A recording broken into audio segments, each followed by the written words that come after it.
We go to our top story and breaking information out of Virginia Beach. We've just learned that the tornado that hit Great Neck last night is an EF-3. Right now, the city under a local state of emergency as crews assess the damage. Craig Moeller is live out in Virginia Beach with more details. Craig, what have you learned?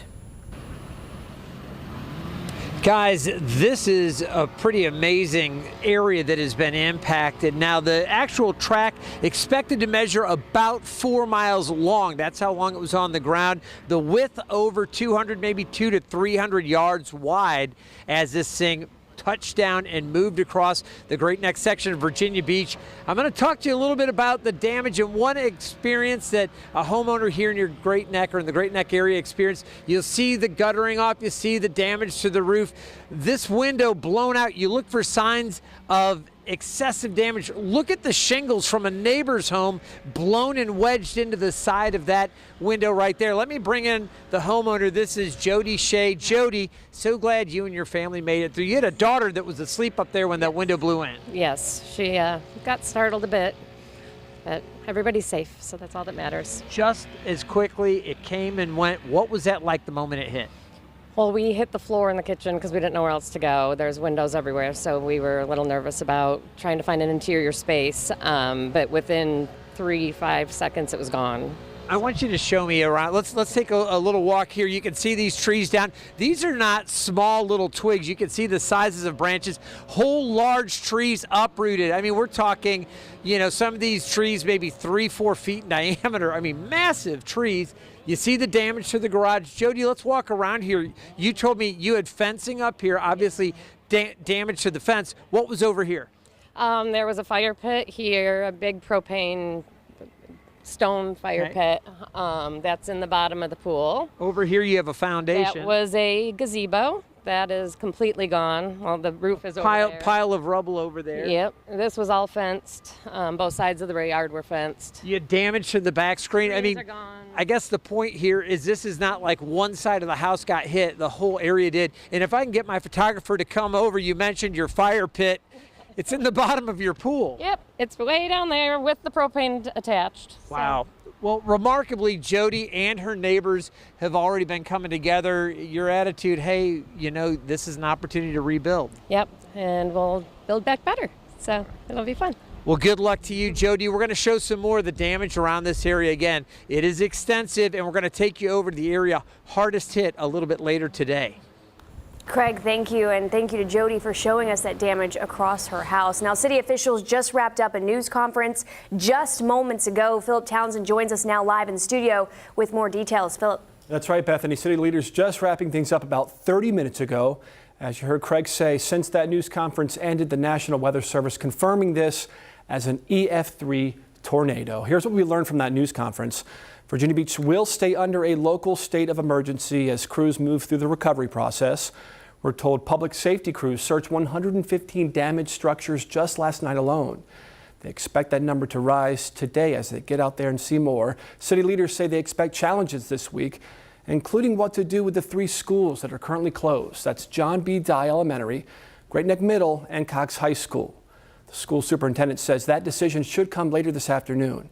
Also, the question of how to help the people who were affected by the tornado. Thankfully, no injuries or deaths have been reported. There was definitely rescue attempts. Because we had so many resources at something in the water, we're able to immediately de-escalate our command post at the 2nd Precinct, take these resources out to Cox High School. By the time we got here, we had numerous officers on the ground with our fire department actively going house to house to look for injuries or potential victims that needed immediate medical assistance. But luckily, as we know. And we do know the Great Neck Rec Center is going to be open all day today to help the people affected by the tornado. Bethany. All right, Philip, thank you so much. Now, we've also learned that Attorney General Jason Miyares will be touring the damage of yesterday's tornado today at 2 o'clock. Allison Basil is there and will provide us with an update starting on 13 News Now at 4. And as residents and crews clean up the mess that the tornado left behind, another weather concern, Francis, is the wind. You saw in Craig's live shot, their hair was just blowing. Yes, they're dealing with strong winds today, actually just reviewing the winds. So this is the preliminary report from the National Weather Service team out of Wakefield. Their survey crews are on the ground today, and we'll continue to get more and more information about this system as, again, those survey crews likely wrapping up later today, but likely seeing peak wind gusts within this one system near 140 to even 150 miles per hour. So when you have an EF-3 tornado, as you already saw from Craig and other images across the area, severe damage has been done. Some roofs, saw some shingles in Craig's image there too, removed from homes, and also some trees wrapped as well as uprooted. But those wind speeds pretty much range from 136 to 165 miles per hour when you do have that EF-3 tornado. As far as current conditions, we're still dealing with some breezy and even, I'd say, blustery wind gusts. Our tower camera has a little bit of a shake in it right now. You're looking at wind speeds moving in from the west about 20 miles per hour and seeing wind gusts near 30 miles per hour. It's going to be breezy to gusty at times, not only through today, but we're looking at pretty much breezy conditions for the start of this week. As far as temperatures go, we're sitting right now at 61 degrees here in Norfolk, but let's get a check of those wind gusts across the area. Near about 40 miles per hour currently at Virginia Beach, near 30 miles per hour at Kill Devil's Hills. We also have 30 miles per hour here in Norfolk and 32 miles per hour in Newport News. As far as what you can expect in terms of the wind gusts, remaining strong through the rest of today, relatively calming down later tonight. Still is going to be a breezy night, but as we head into tomorrow, we're looking at those wind gusts staying with us for tomorrow as well. As far as temperatures go, we'll be a little bit cooler. We're looking at high temperatures for this afternoon, staying around the middle to the upper 60s. We're going to be dealing with some variable cloud cover too for today, but you know what? We're looking at some cooler temperatures working its way into the region for the middle of this week, as well as your next system of rain. So I'm going to have more of those details coming up later. Back to you guys. Okay, Francis, thanks for that. Well, the storms left hundreds of people in the area without power. Taking a look right now at Dominion Energy's outage map, there are about 150 customers still without power. No word on when it will be entirely restored.